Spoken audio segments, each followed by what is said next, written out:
Film Autopsy. Every time I pick up something new. I mean, you start with Toshiro Mifune, you end with Blade. That's the way we do it. Oh, yeah. That's the way we do it here on Action Film Autopsy. What's going on? Your boy Preston, Phat Samurai Guy. We are back again. Oh, yeah, with a plethora. That's right. A plethora of films and shows to talk about. But up first, you know him, you love him. He is the Kung Fu Santa. That's right. Award-winning and best-selling author. There you go. I got it right this time. That's right. Well, that just happened this year, so that's fine. Martial Arts Hall of Famer Ric Meyers, welcome back. It's always a pleasure. Yes, and here is the Anubis that be DJing. Welcome back, brother. With the Thank you. Look at that epic background. Oh my goodness! Shout out to the ghouls. Too much shit. That sounds like a bad wrestling chant. Too much shit. Well, that's true of all of us. Too much shit. Right? Too much shit. Oh, we got the chat is here in the house. Good. What is going on, everybody? We got Severio here. Oh, yeah. We got the Nightcrawler did. Oh, yeah. David Rose. It's showtime. Lizard King in the house. Happy Friday. We got Eric. What's going on? Judgment. Hey, there we go. Snake Plissken is my uncle. There you go. David Rose. Nice. Call me Snake.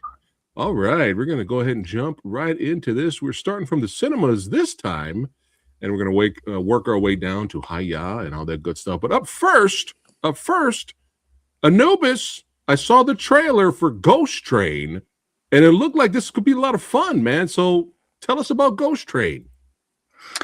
So Ghost Train basically is a South Korean film. It's kind of like an anthology in some ways, because each segment turns around and swings back around to our original cast, our original two people at the beginning. A young girl who's a YouTuber influencer trying to talk about ghost stories comes across this story about a haunted train station. So then it breaks into one section where a young boy is pushed in front of a train, passes away, obviously, and then it's haunted. And then, of course, you get another segment with a girl that uses acid. I have the third segment. It's kind of like my favorite, but I don't want to give too much away for people. But I just titled it Savage Refreshments. And when you see the film, you'll know why. And then the last one's like a beauty YouTuber, which, again, it starts bringing stuff full circle now. Obviously, if you've seen a lot of like Asian horror, you've got the traditional girl in dark black hair being creepy as hell. It's right. Like the staple of Asian horror. But I really enjoyed it. I thought it was pretty good. It's not like the favorite of the Asian horror films that I've seen, but I at least rated it like an 8 out of 10. So it's a decent film to check out. I'm really looking forward to the point where that girl becomes so ubiquitous that somebody, she shows up and somebody goes, "Oh, hi," and goes on with what they're doing. Hey, nice for you to show up. That's good for you. Awesome. Ghost Train. Cool. I definitely have to check that out. You guys can check it out right now digitally and be on the lookout for the Blu-ray release, baby. Oh, yeah, from good old Wellgo USA. But yeah, I heard good things and the trailer looked fun, so I'm glad you liked it, Anubis. Yes. Yep. Ghost Train. Oh yeah. That's why we're doing Hi-Yah at the end, because this is Wellgo's month. Yes, for sure. All right. Now I saw the trailer for this back in the day and I was like, well, this looks fun. Rick, was Cold Storage fun? Yes. Not to keep you on tenterhooks, it was surprisingly fun. Not only fun, but also surprisingly good for a Liam Neeson movie. I mean, nowadays, when I see Liam Neeson, I figure it's going to be on a certain level. And I lower my, well, Taken was the top of the line. It's all the stuff that followed Taken that was, less and less Taken. And so whenever he shows up, I mean, Gerald Butler shows up, Jason Statham shows up, Liam Neeson shows up, and I automatically take my brain and put it on the appropriate level. So I was expecting this to be okay, but it's it's smarter than that.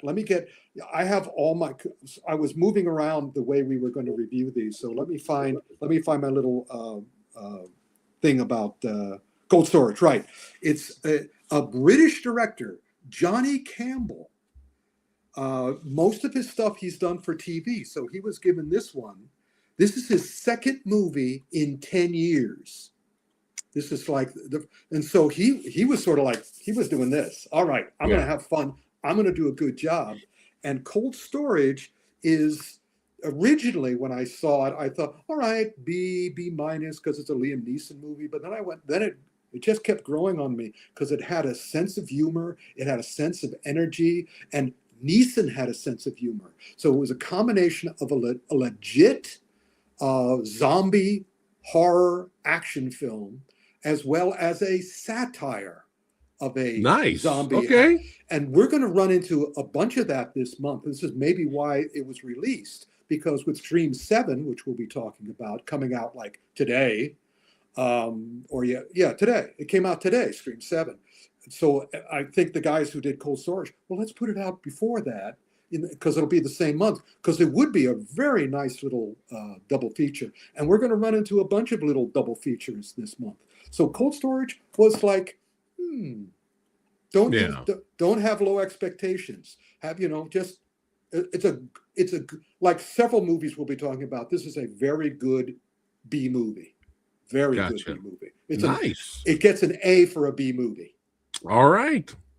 We like our entertaining B movies. Let's go. Copy that. Now this next one here, Crime 101. What's going on with this one, Rick? I didn't even heard of this. In addition to being martial art boy, and I'm known for my science fiction and fantasy and mystery, but I love mysteries. Matter of fact, they were talking to me today about the World Science Fiction Convention, which is going to be back in LA for the first time in like a dozen years. But I went to LA Con 3. They're doing LA Con 4 this month. So that reminded me of the great science fiction stuff. But also, last time I was in LA was for the World Crime Convention about crime fiction. And Crime 101 is making it very clear that we are trying to make it's again, speaking of the Brits, Bart Layton. He's the writer, director, and producer of Crime 101. And I love these critics. They're critics going, oh, it's just a knockoff of Heat. Just a knockoff of Heat. And I'm going, when did Heat come out? How many people who go into the movies now saw Heat when it came out all those years ago? So it's a crime thing. So a crime thing about criminals versus cops. And, in Heat, of course, it was Robert De Niro and Al Pacino. In this, it's, Thor versus Hulk, which is another thing I liked about it. The cop was played by Mark Ruffalo, who's, he's not the show off like Al Pacino was. He's that tired, dependable, honest cop, while Chris Hemsworth is clearly an Australian in this movie. It's eminently watchable, and it's long, but it doesn't seem long. My friend who I went with, what do you think? He said that was good. I'm saying, that was good.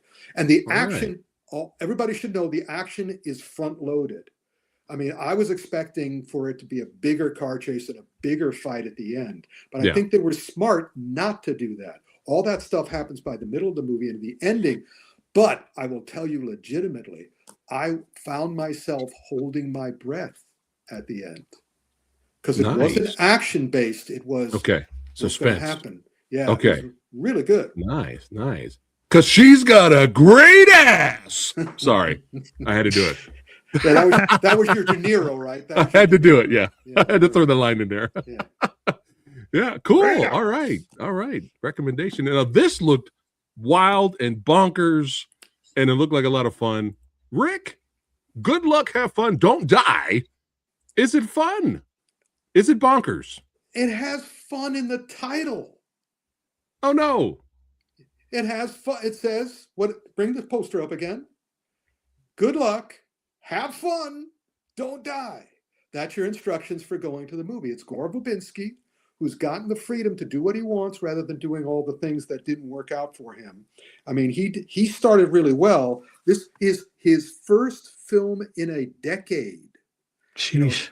Because he made Repo Man, then he did Dog Day Afternoon, and then he did Lone Ranger, and Lone Ranger just killed him.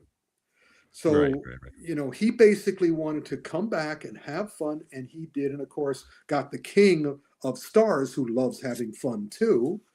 And it's, you won't, It's Sam, right? Sam Rockwell. Sam Rockwell. Nice. So and Gore Verbinski. And again, you like this picture, you won't be disappointed. If you have if you have expectations for it to be something other than this, then you'll be disappointed. But otherwise, I mean, this to me is a great.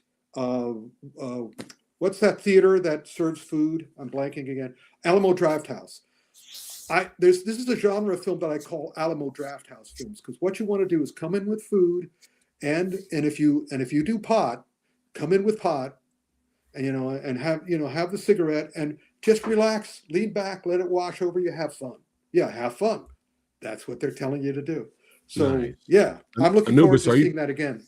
Anubis, are you planning on reviewing that one? I can. I mean, I'll check it out. I have to see where it's still in theaters, I guess, right now. Yeah. Did you? Oh, you haven't seen it yet? Not yet. I recommend it. Cool. Okay. Yeah. All right. Nice. We're on a roll so far. Next up is Psycho Killer. Okay, that killed the month. That just killed it. Our roll is over. There's no more rolling. We're on a roll, and then we crashed into a wall. I heard ahead. some things. I heard some things that were not good. Those things are correct. I believe it's got a 0 on Rotten Tomatoes. And I don't blame people for this. This is this is a bad movie. I mean, I did watch it, and it's done by the guy who wrote Seven. That's crazy. What? Yeah. I mean, but again, the director, he was the writer, but the director and the studio obviously screwed it over, because the director, again, just like the other guys I was mentioning, the director of this thing, which is Gavin Poloni, it's his first film in 10 years. And he was not ready to come back. So is this a slasher? Is this mystery? What was this? No, what is this? Horror? It's a psycho killer. What is, on the poster it's a young lady who I believe her parent was killed by this psycho killer. And this psycho killer is getting away with stuff, and she's trying to stop it. And then Bane arrives. Is Bane the psycho killer? Actually, it looks more like the Riddler. Yeah, it really doesn't. It really doesn't matter. As far as I'm concerned, that's a picture of the director. Okay. That's him going, "You will do what I say, but all this sucks. You will do what I say anyhow." 0. It's still 0 on Rotten Tomatoes right now. Well, there you go. That's Anubis, I sense a challenge. You want to go in? You want to do this one with me? No. Yes, I not will. waste I your will do time. this with you. No, if you're going to choose a movie, go to Redux Redux. Okay. Next up. Yeah, but Preston and I like fun. We like fun. Well, We like destroy. Definitely see all of them and come back to me next time. Okay. Redux. Rick, what is this? Big surprise. I thought it was it's written and directed by 2 brothers, and their sister is the star. It's a family movie. I said, this is a home movie. And also the title, the little tagline, Revenge on Repeat, is also true. This is kind of Groundhog Day for taking revenge against the murderer of your child. Yeah. She is traveling, and it's also the multiverse. Mm-hmm. She's traveling through the multiverse to find a place in the multiverse where her daughter is still alive, and to kill every variation on the person who killed her. Whoa. And as such, and again, I'm a science fiction guy. I like good science fiction. And this, as a time travel action movie, this is pretty primo. This sounds awesome. Yeah, this sounds awesome. This is like 100 on Rotten Tomatoes. This is like Is this like a 100% darker version of Time Cop? No, this is a better version, a superior version, because Time Cop sucked. To my mind, Time Cop. Time Cock. Yeah, the one thing happened in Time Cop that it's Time Cock from now on. No. Yeah. As far as I was concerned, he lives through all the major incident in Time Cop, and then he goes back in time to solve the problem. And when he goes back in time to solve the murder of his wife, he behaves like he didn't know what was going to happen. He knew every single thing that was going to happen. So I was waiting for, this is going to be great because he's going to think ahead and he's going to change it. Right. These guys are going to walk into the wall and he's going to trip them and they're going to fall off the cliff. No, he's like, what's going on? I don't understand. It was like awful. That does not happen in Redux. And Redux is also emotionally effective. Nice. By the end of it, I was kind of like, this. Yeah. Cool. Okay, double feature of Psycho Killer and Redux, but I strongly recommend that you see Redux second. Okay. That sounds like a yin yang episode. Anubis, we'll do a yin yang episode. I'm gonna look for these directors in this star, and I'm hoping they do. I hope this movie makes, because they didn't spend much money on it, but they did a great job. It should do well then. I hope so. And I look forward to the next stuff. Nice. All right. Next up, we have an anime here. And man, some of the screenshots I was seeing is really like gorgeous, beautiful looking. It's Scarlet. Scarlet. The more you know about it, the more critical or judgmental you might be. But if you just go see it, it is a gloriously, beautifully made anime movie that, wasn't until like midway through I was wondering where it was coming from. Is she Scarlett O'Hara? What's going on here? And then I realized, no. It's Hamlet. It's Hamlet with a woman. And it's also time twisting. And, I also, the director, I love what they put on here, that he's Academy Award nominated. Not winner, but yeah, this is why this movie is out in February. But if you like anime, if you like Shakespeare, it's just, even by itself, even if you don't get into the plot, of course, the animation is glorious. And I'd give it an A minus, maybe a B plus, but it's still pretty good. It's still darn worth seeing. Nice. Now, Rick, the last movie we discussed in the franchise, I believe you were a fan. You did enjoy it. So which one? The newest version here, Scream 7. No thoughts on this, Rick? Scream. You misunderstood. You may have misunderstood me.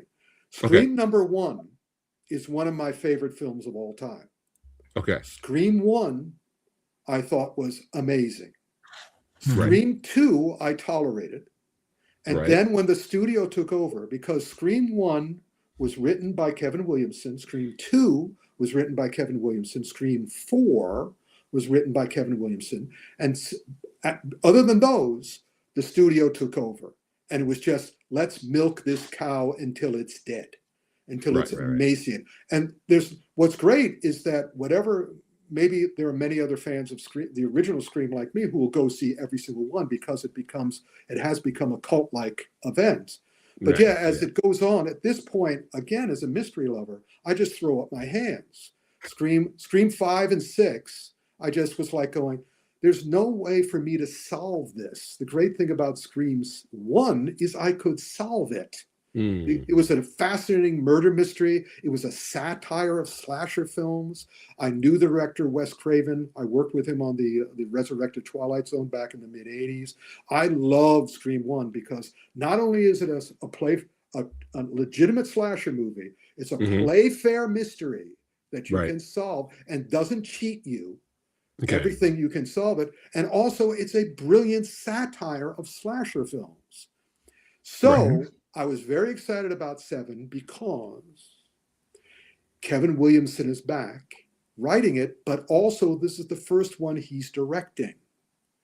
So I'm going, okay, Now, what's going to happen here? Is the studio going to let him do what he wants to do? Which would make sense that he would now do what he did for all the other Screams that he didn't write, that he would do it in this one, that he would satirize them. And he would make it, again, Playfair mystery, legitimate slasher movie, and satire. There's a little, I could see the handprint, the fingerprints of the studio, because they don't want him to end this. They want to, again, given the status of the film industry at this point, they want it to keep going. So I think I still liked it a lot. It's like my third favorite, and it's got a lot of legitimate stuff in it. But the thing is, it made me sad because I couldn't solve it because I'm too old now. My brain isn't sharp enough. Does this comment here sum up your thoughts? What's that? Damo says, I enjoyed the first 2/3 of this, of Scream 7. The final third has maybe the worst killer reveal / motive of the entire franchise. Do you agree with that? I don't agree with that entirely. Okay. I bet in the original script, what you're alluding to, the motive specifically, because I actually thought, that could have been brilliant. Yeah. That could have been brilliant because of the way the other Screams worked. Because people, they were doing things in these other Screams just to keep the Scream going. So Williamson tried to do a twist on that. But again, he also wanted to keep working. So it was like, I know exactly what you're saying. And I'm looking forward to seeing either the director's cut, if they let him do one, which is unlikely, or the original script to see what they do with that twist. Everybody vote? Does anybody want me to tell what the? No spoilers. No spoilers. No. Oh, because Anubis hasn't seen it yet. I haven't seen it. I have that. I loved Action Film Autopsy when there were spoilers. I have to.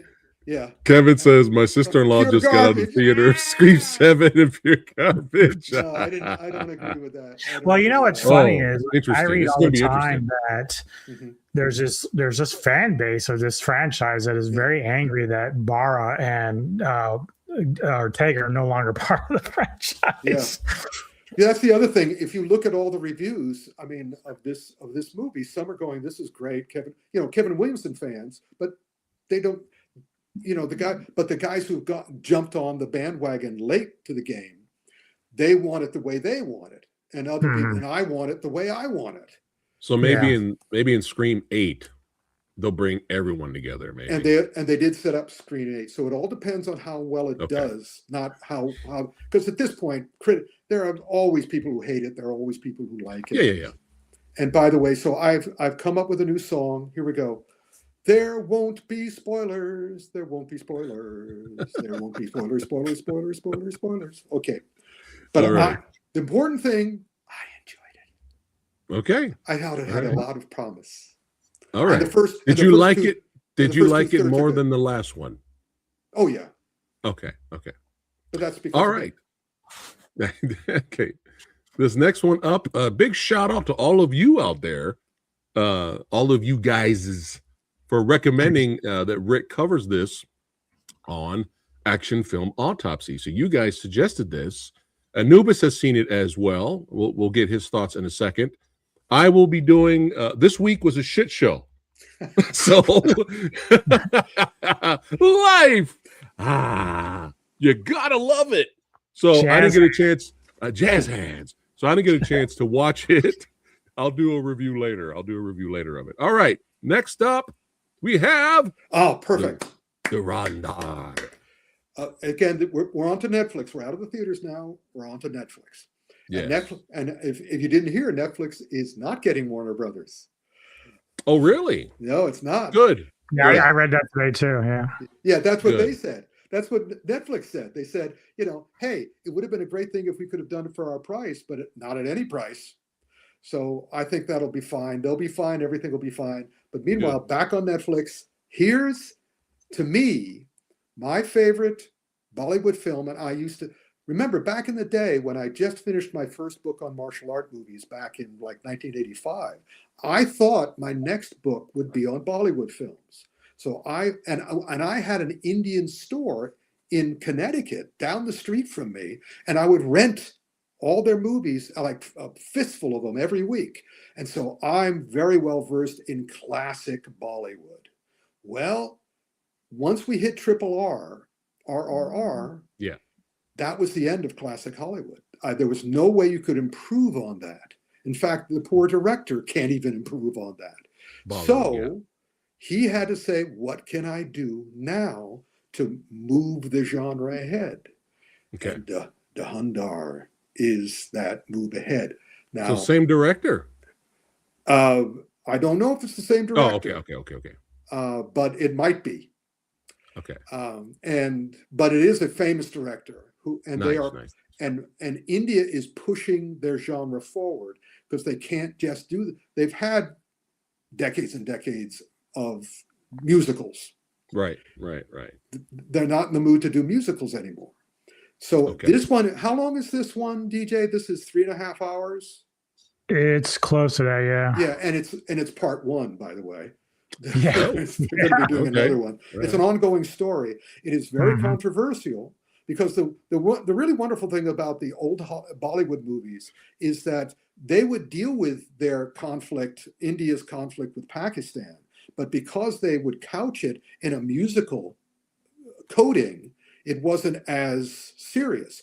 This movie, Pakistan is pissed by this movie because it's based on an actual story, and it's an espionage movie. It's a spy film, but it's a really serious, authentic spy film, and I'm not used to that. So when I turn on, I'm going, oh great, I'm going to watch on Netflix one of the Indian films, and it's going to be fun, and there's going to be musicals, and there's going to be dance numbers. No, there's not. So now I'm going to turn it over to wrong finger. Okay, I'm going to turn it over to DJ, and you tell him what you thought of this. So yeah, like you guys, when you initially reviewed RRR, like I was late to the game. Like I probably watched it months after you had already reviewed it. And when I did, I was surprised for a couple of reasons. It was my first real dive into Bollywood. And so like I'm sitting there watching it one late night, and about an hour and a half to 2 hours in, I'm thinking, is this going to end soon? I'm looking at the thing. I'm like, dude, I still have like another hour and 30 minutes. And then, of course, you get to like the dance scene in there, and I'm like, what just happened to me? Like I'm watching this action, this tension, all of a sudden everyone's just breaking out and then dancing and stuff. I'm like, I was not expecting that. So needless to say, that movie is awesome. It's like a 10 out of 10 easily.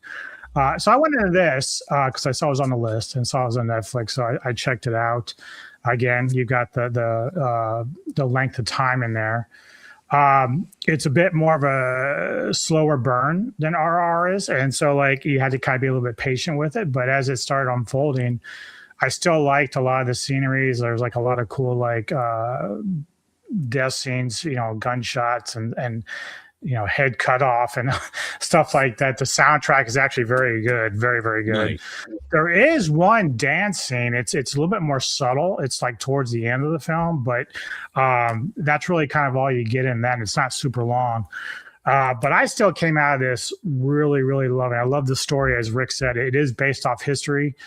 So I'm still giving it like a 10 out of 10. It's not quite as entertaining as RRR, but it's still right up there in terms of some of the better stuff that I've seen so far. But Rick has seen more than me, so he has a bit of different perspective on the whole scene than I do.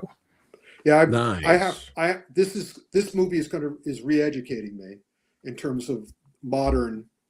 We can't even call it Bollywood anymore because India has a multi-level, multi-language stuff. Yeah. I'll come up with a new term, but yeah, and it's worth seeing, and it's on Netflix, so that's easy enough for you if you have Netflix. Copy that. Yep, I'm definitely going to be checking that out. Now, I did a trailer reaction for this next movie, and it looked fun, and it was kind of giving me, what if Cutthroat Island was rated R and really bloody? Vibes. But, Rick, tell us about the Bluff. Well, basically, again, as usual with Prime, You know everything you need to know about this movie from the poster. Now, on the poster, yes, you have these wonderful two actors. And she's, of course, she's a Bollywood star. She's an international star. She's married to Joe Jonas now. And Carl Urban can do anything. Pretty much. So, but I defy anybody to explain that title to me. That title, that is, I'm saying. Chat, are you listening? It's only a reference. What the F? Why would they call this The Bluff? It's terrible title.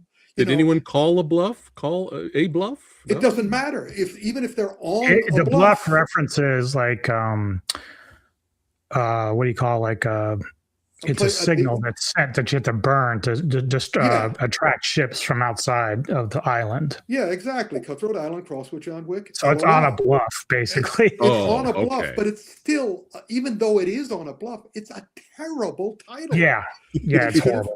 It does the mountain. But thankfully, the picture tells you again what you need to know. And what's another thing that's fun? It's a Prime original. In other words, they could have. The directors and do I have all the info? Yeah, Frank E. Flowers. He's a new director. He's the guy who did this. He made the documentary Bob Marley One Love, and as such, so he brings that sensibility to this. But yeah, a lot of good action. All right. Nobody in the movie takes it seriously. Nobody. I mean, they just. But it's cool. But if you have expectations for it to be, Cutthroat Island was a good choice rather than Reservoir Dogs. It could have been Reservoir Dogs, but no, it was. Okay. And as such, it's very entertaining. But everybody's quipping. Everybody's quipping from the beginning, and it takes place in 1846, and they're still quipping. But that's fine. Yeah, I wanted to like it more than I did for sure. Yeah, there you go. So if you what was your thoughts on it, Anubis? Yeah, go, man. Well, obviously the trailer leads a lot. Like you get really excited for it by watching it. And, like Rick said, I thought Urban and Chopra were great. Like she's really good. I loved her in Quantico when she was doing that show a while back. But really, it seems like almost in a way, and I don't know how Rick would define this either, but when you're watching something, like there's some gore in it, but it doesn't push the envelope like I thought it would. So when you think of like the Red Band trailer for the original, the Mortal Kombat from 2021, you're hyped. You're like looking at it like, oh, this looks great. It seemed like they were going to go in that direction. And then all of a sudden someone just pulled back and said, we're not going to go all in. We're just going to kind of give you this PG-13 look at it. And that's eventually what happened. So I kind of got lost in the luster a little bit with that. So, but it's a decent watch, but I came out of it more of like a 6 out of 10 than I would have expected when I saw the trailer. You see, that's the thing. The trailer is the classic old trailer that they used to do all the time when I was a kid, which is they're promising you a movie you don't get to see. Yes. And basically, and Prime sort of said, get everybody to watch it. Yeah. Get everybody to be disappointed when they watch it, but get everybody to watch it. Because this was a bait and switch trailer. Yeah. Wow. Oh no, that's not good. But not completely switch. But not trash. It's not trash. Okay. Don't go in like this. Don't go in like this. Go in like this. Yeah. Lower your expectations. Lowered expectations. All right. Next up, this one looked like a really cool thriller brought to us by the almighty Wellgo USA. We're in the Wellgo USA territory now / Hi-Yah. All of the films we're talking about right now, digitally, check them out, and buy them on 4K and Blu-ray when they come out physically. Or go buy to them the theater. all. Go out of the theaters in the case of one. Yes. All right, up first we have Rescue at Dongji. Oh my God, I love this one so much because I've been talking, I think, for the last couple of episodes about China adjusting to its film industry. They're sort of like going originally from 1997 to like 5 years ago. They say, we're going to exert our control, and they're going to do what we want them to do the way they used to do before Shaolin Temple and Jet Li, and that is that it'll all be basically thinly disguised propaganda. But then they stopped doing. I mean, the moment came when Wu Jing did Wolf Warrior 2, and they wouldn't let him do Wolf Warrior 3 because again, it still hurts. We don't want individual heroes. We want teams. We want people working in teams. But at the same time, they're beginning to realize, because as new politicians come in, that we should not. We have 3 billion people in this country. We should entertain. Right, so we should find compromise and balance. And this is a great example. This is the quintessential Chinese movie. There is not. Go back to that poster. Can you pick out one guy in that poster or one woman in that poster? No, there's a lot of people. This is a teamwork movie, and it's based on a true story. That's crazy. It's an awesome true story, too, where the Japanese are bringing a bunch of British POWs back to Japan to kill, basically, because that's what they liked doing, or certainly torture, because they love torturing. And a bunch of Chinese fishermen said, well, we're not happy about this. And so they rescued like 300 British soldiers from the savage, sadistic Japanese. And as such, it's like I'm watching this going, that's the way you do it. That's the way you do propaganda. That's awesome. I liked everybody. Yeah, you saw in that picture that, there was some CGI video SFX, but there, as we found out with ChatGPT and AI art, it's getting better every week. It used to get better every year. It used to get better every month. Now it's getting better every week. And pretty soon it's going to be getting better every day. And also then it's going to get better every breakfast, every lunch, and every dinner. So it's very worthwhile. It's a great adventure movie. The trailer looked great. So yeah. 2 hours and 13 minutes. It's on the list for sure to watch. It's really cool. Nice. Now this next one up here, I have a little connection with this one, kind of. Yes. What is it? So my small little cameo in the Shepherd Code Road Back action movie, shout out to Ellen De La Bee, features Shina West. Also is in the same film. She has a really great fight scene. She has 2 really great fight scenes in the Shepherd Code movie. So we're kind of in the same project together, kind of, I have never interviewed her. I would love to in the future. Her story, Rick, have you heard Shina's story? A little bit of it, not all.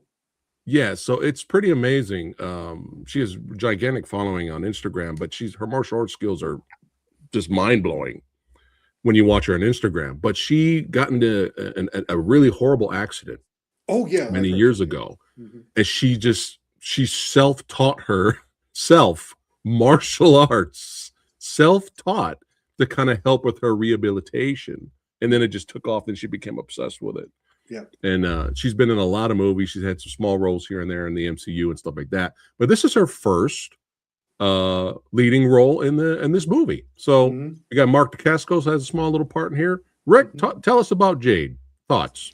Well, this is somewhat similar to Redux Redux in that it's a whole movie, but that's what you should take it as. It's a guy named James Banford, and he is a stuntman who has now moved on to directing this, and they spent very little money, but they got Mickey Rourke and Mark Dacascos and Shayna, and basically you can see they put it together as they went along, and if they could do every single scene as a fight scene, that's what they do. That's what they would have done, and take it as it comes. This is the ultimate fast forward to the fight movie. Copy that. The rest of it is put together with Scotch tape. Right. And also some of the fights are frustrating to me because we have real martial artists here and a director, choreographer who knows what he's doing. But again, because of the money and because of the time they had, the production time. Probably, yeah. They just, again, here's the camera work, then here's the cutting, here's all the stuff. So it's enjoyable, but again, it's a whole movie. we could do better. It's a whole Gotcha. movie. It's an indie film. Okay. It's Copy it's- that. Well, it's a she looked likable great. one. It's She a- looked great. She looked great fighting in the Shepherd Code Road Back. and she looks great in this too.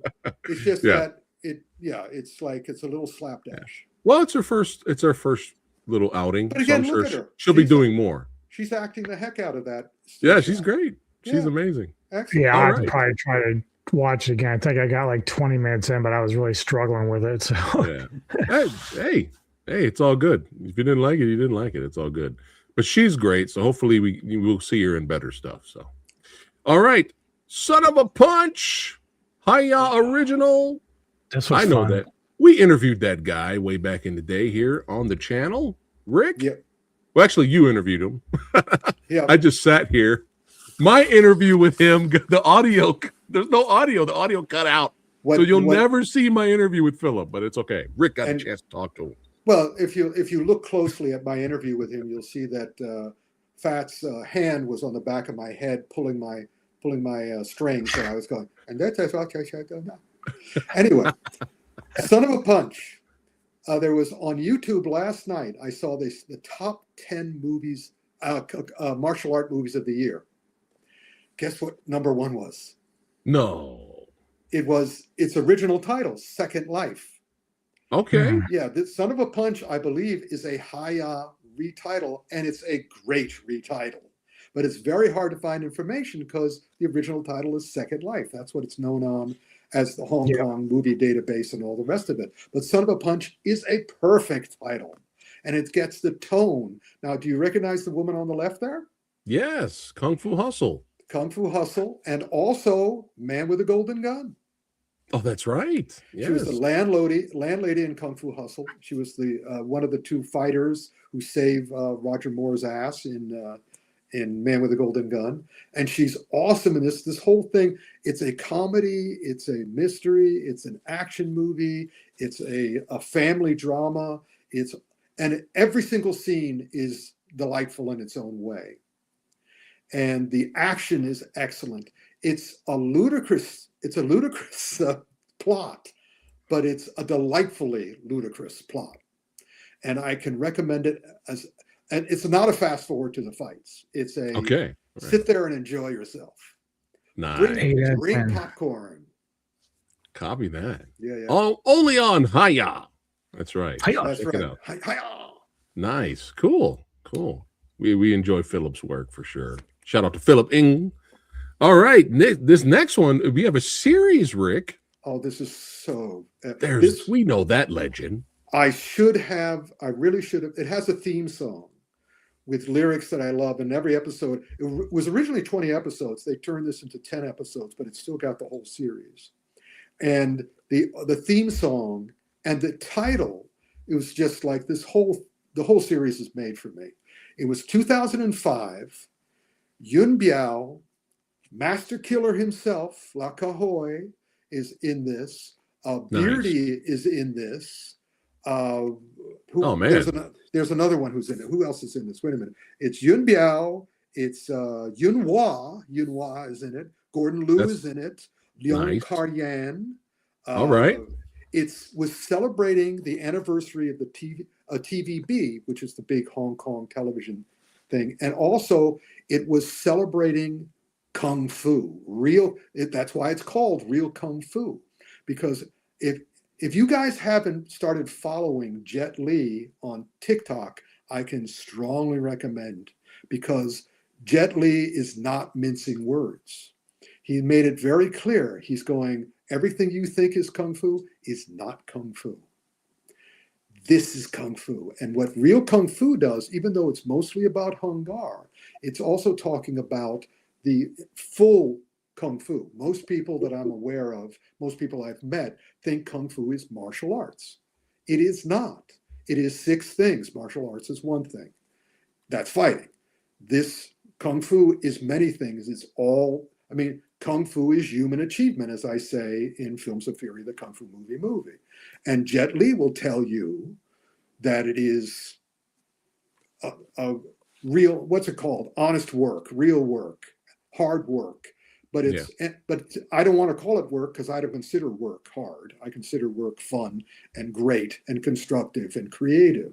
So that's the way I think of Kung Fu. So every episode, it follows a complete plot all the way through, but every episode touches upon a major component of real Kung Fu. And again, I should have learned the theme song and sung it for you now in English, because the theme song is in Chinese, but the subtitles tells you what it's saying. And it's always saying things like, it's not what you think it is, it's more like this, it's all balance, it's all smartness, it's all, And so I love this show. And I'm looking forward to watching it a second and third. It's 10 episodes, so I'm going to watch it 10 times. I'm so happy Hi-Yah is getting more series and more shows. Well, that's so especially awesome series and awesome shows. Yeah. All right, Real Kung Fu. Got to check that out. And now we got the big one. The big one's going to be at the end, but we have the first one. Do you want me to play? You want to give your thoughts on Back to the Past first? No, and then we play? No, of course. Frank was going to be here when this was originally scheduled for Tuesday, but we had to move it because of the blizzard. And so now we're here. So Frank couldn't make it, but Frank sent a video. Yes. So let's special video. DJ Preston and I and Kung Fu Santo will discuss it afterwards. But okay. Frank goes first. Here comes the beast. Here comes the commentary beast. Frank Djeng. Let me go ahead and bring it up here. Look at that handsome guy. Look at that guy right there. That guy. Oh my God, that scared me. He looks like right. IT. Yeah, there we go. Blow it up. Let me blow it up here, and let me get rid of us mugs. There we go. And I'll mute us for a second.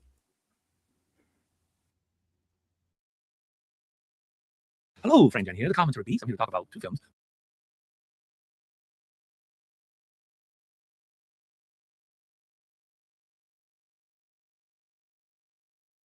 Hello, Frank Djeng here, the commentary beast. I'm here to talk about two films, both released by Wellgo in the US, North America.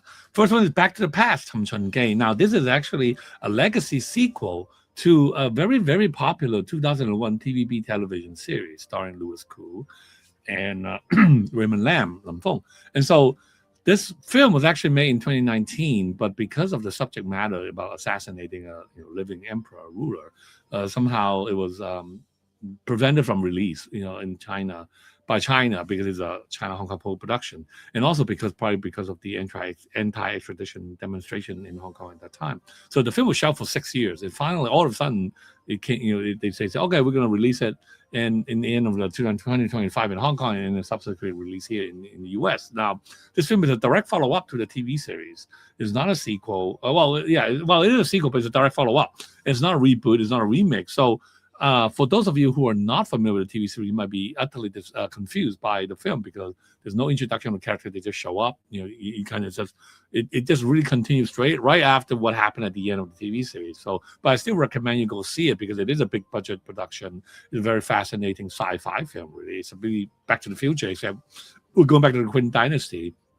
Louis Koo is charming as usual. Raymond Lam's great as the Emperor once again. And the film has a lot of nostalgia factor for us Hong Kongers.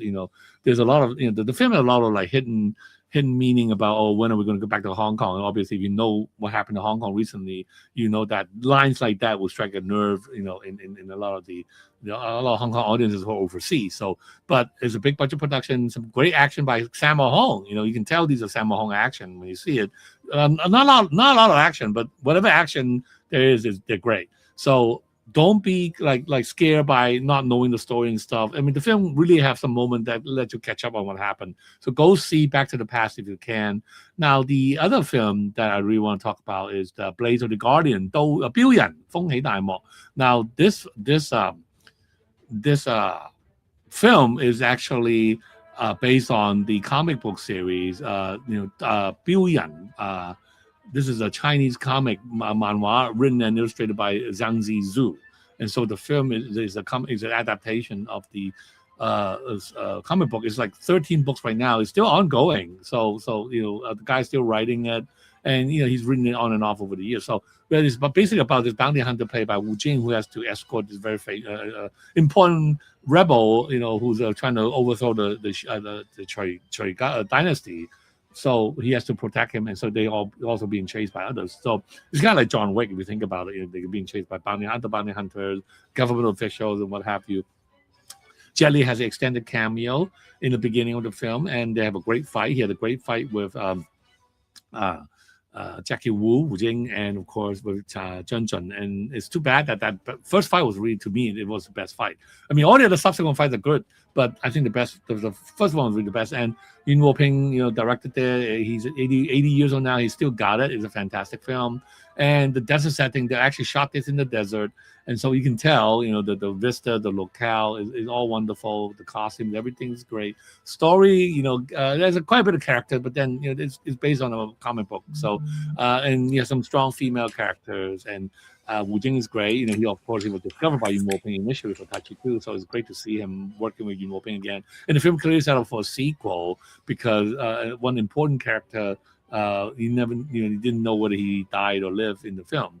And so, in the story is still ongoing. The film didn't end with a completely like a resolution thing. So and also the comic book itself is still ongoing. So clearly set up for a sequel.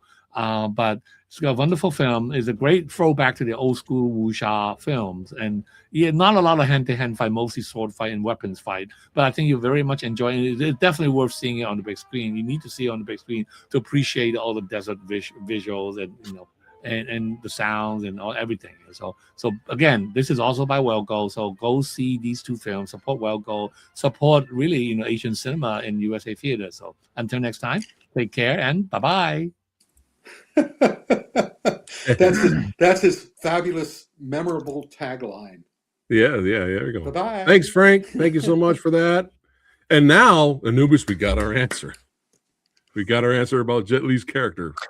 Well, not exactly. No? Because even though we all came out with the same conclusion, okay, I've been reading online that people say he actually passed. Oh, the character. Yeah, so I don't really know. Like at this stage, I just don't know. Well, that's fine. They'll bring it. Anubis, they'll bring him back. Of course. Jet Li. Yeah.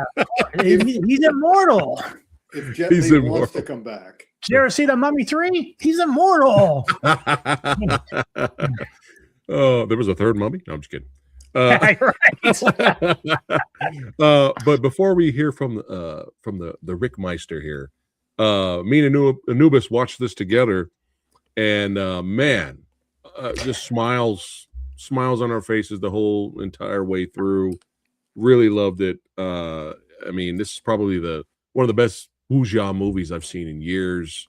There was just something special about it.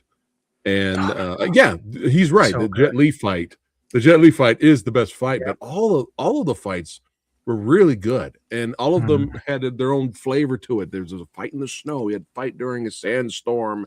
It was very creative. He had all these weapons fighting, and the cinematography, music, the characters. I don't know. I love this movie a lot. Like, this is going on one of my best action movies of the year easily. But yeah, Rick. Yes. Blades of the Guardians. We're not going to talk about Back to the Future. Oh, but yeah, we could do Back to the Future first. Go for it. Yeah, Back to the Past. Back to the Past. Yeah. Well, both of these movies have things in common. In the case of all of them, they're sort of monuments.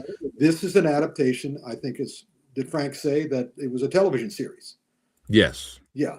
And so this is an adaptation of a television series. What you're seeing here, again, is the China Film Bureau struggling to create entertainment for the masses that's not overly political. So as such, for me specifically in America, it's always fascinating. It takes on a completely different level because, of course, I was the first major guy to promote these kind of films in America, the Hong Kong cinema in America. So I watch it with a different attitude. And as such, this is not a major film. And again, I thought of it as Back to the Future.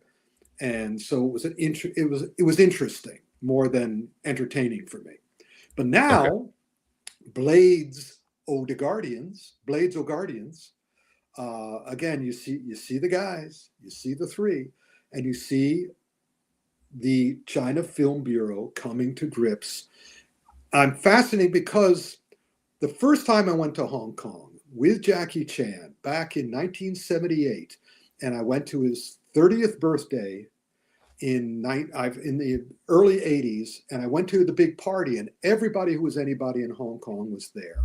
And everybody was looking at me like this strange little creature that had come through and Manfred Wong, who plays the villain in that Cynthia Rothrock Yuen Biao movie Above the Law. He came over and he was every inch the Hong Kong star, beautiful suit. And he looked at me and he went, "You like these movies?" Melvin said that? Melvin? I thought it was Manfred. But in any case, Yeah. Mr. Wong said that. And I went, "Yeah." And he was like, and he reacted as if the way it used to be when I was a kid. And when I was growing up, we had all those Roy Roger Westerns, these cheap little Westerns. And I loved those. And I would go to school, I love those. And people, "You like those movies?" And I realized the more I talked to studio people, and when I also was Jackie's guest at the Hong Kong Film Awards, which is their vision of the Oscars, and I talked to all these people, they think of Kung Fu films as B Westerns. Mm-hmm. Yeah. Or they would call them Easterns. And so I'm always fascinated to see how the industry treats them. I was surprised that Blades of the Guardians was that Welgo was able to get it, because normally there's other movies that they don't sell to Welgo, they sell to other people. Yeah. But again, since it's Kung Fu, it's kind of like maybe that's why they got it, but that's fine. But it's not Kung Fu, of course. They don't want Kung Fu. They've never wanted Kung Fu. I've said this several times that, the Shaolin Temple was burned like 6 times throughout history, and 3 of those times was by the government, by the Chinese government. Because again, my little motto is China doesn't need 3 billion people with open minds, and Kung Fu unavoidably opens your mind. So wuxia they can do, wushu they can do. So I call it wushu sha or wuxia shu at this point. And that's what this movie is, a great example, because these guys, Jet, what was Jet's, I believe Jet's last movie before coming back for this was the live action Mulan. And that was an embarrassing piece of crap. And a matter of fact, if you watch Jet's performance, I suggest you watch the live action Mulan just for Jet's performance, because this is Jet. This is Jet. Through the whole movie, he was like, "I cannot believe I'm in this piece of crap." So Badges of Fury wasn't that good either. Oh, no, not at all. Late Jet movie, but he was making more of a cameo in that. So exactly. So here and Wu Jing, of course, he wasn't able to do Wolf Warrior 3 because the Chinese government said no. So he gets to be unleashed in this. And he's so good in this too. Because both of them are taking their revenge. Yeah. It's like, this is what we've always wanted to do. Please let us keep doing this. Yeah. Yeah. So as such, I was like going, yeah, guys, come on, man. Or and better yet, I'm going, man. There you go. And me and Anubis were like, as soon as Jet arrived, we were like, dude, he's on his presence, his performance, his acting is like, he just soaks up the screen. He's so good. Anubis, thoughts? I'm talking for you. Yeah, man. I mean, dude, the fight choreography, the cinematography in this film is outstanding. I said in my review that I did, and I didn't give spoilers away, but I said there's one moment where the 3 of us that were watching it, all I can make reference to is just keep your head up, because you're gonna know what I'm talking about when it happens. There could be only one. I'm saying we were all like, "Oh shit!" Yeah. It was like one of the best moments in the film, and so like we just could not be ecstatic enough when we were watching this. All 3 of us were just going nuts. It's like I have to go.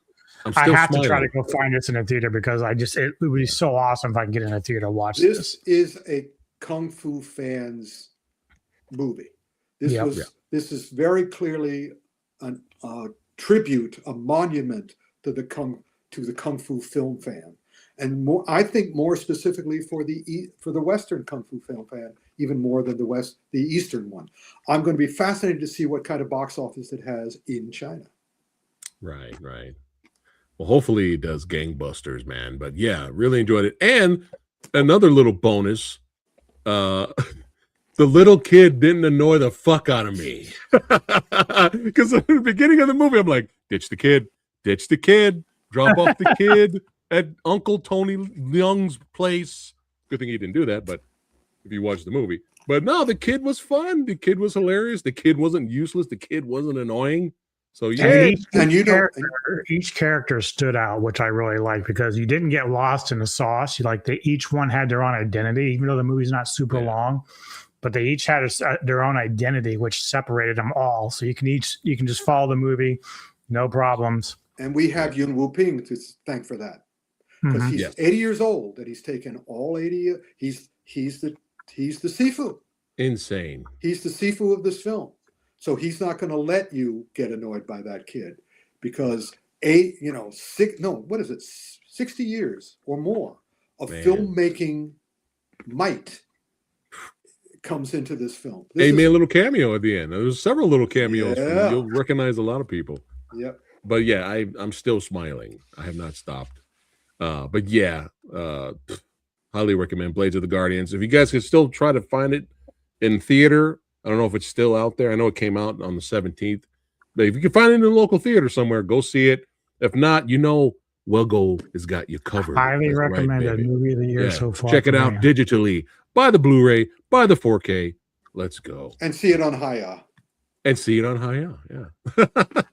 All right. We have reached the end here. And a quick Ric's recap.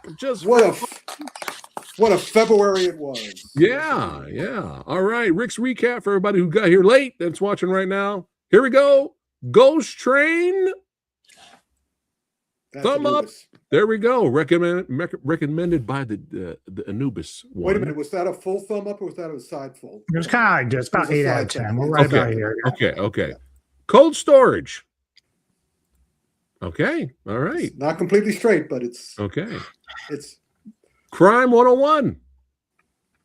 Nice. Good luck, have fun, don't die. All of it true. It's a hoot. You clearly adapted the doc. I was born in it. Thumbs down for Psycho Killer. All right. Redux. Nice.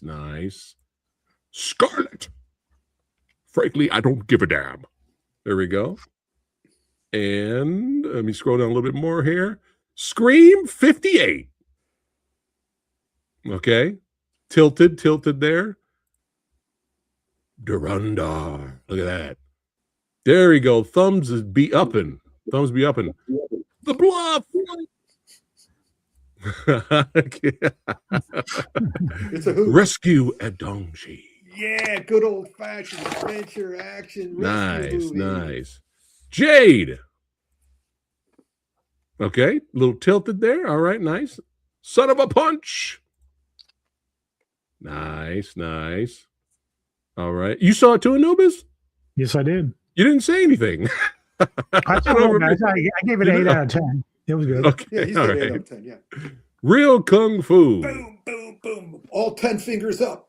10 fingers up. One for each episode. We're going back in time. All right. And Blades of the Guardian. Boom. That's right. Both horns are going up. Yes. So good. You made it. We're right about to end it, Sexy Sumo. Better late than never. Hey, thanks for popping in for a bit, man. Thanks for popping in.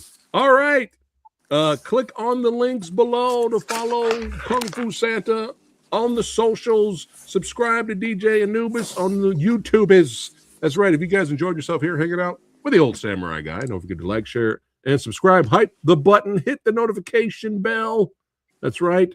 And before we go, You guys know what you need to do. You want a piece of me? You want a piece of me? You want a piece of me? Oh, you want a piece of me? You want a piece of me? You want a piece of me? You got it! Get a piece of Rick. We're going fast, man. Get them while you can. Click on the link to the store below. Autographs, all kinds of movie memorabilia. Sign posters. A lot of cool stuff. Yeah. Sign posters, all kinds of cool stuff. Check it out. Get it. And not while the signed by getting's me either. good. No, By not signed by Rick, but from like Jet Li and all that kind of stuff. Sammo Hung. Sammo Hung. Venom. What? Sammo The Hung. Venoms. Oh my goodness. Oh my goodness. Jackie Yeah. Chan. But thanks again for watching, guys. We'll see you on the next one. Don't forget to follow the Movie Dojo podcast right here and on Spotify. And I will play one more video before we exit, and let's go out with style.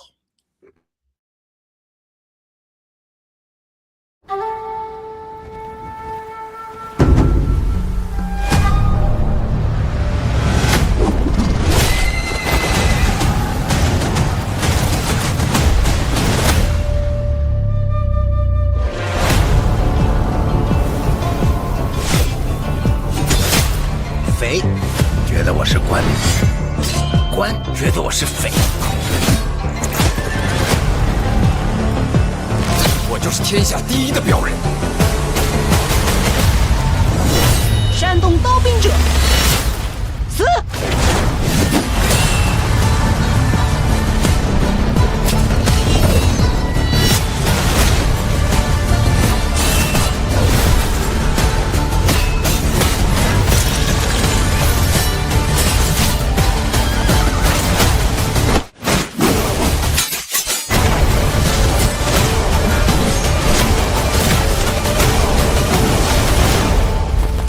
刀一旦出鞘，必然是一场天翻地覆。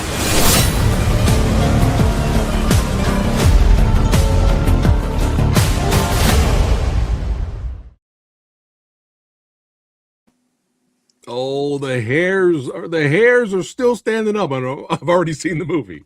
All right, guys, check it out if you haven't seen it yet, and we'll see you legends on the next one. Take care, guys.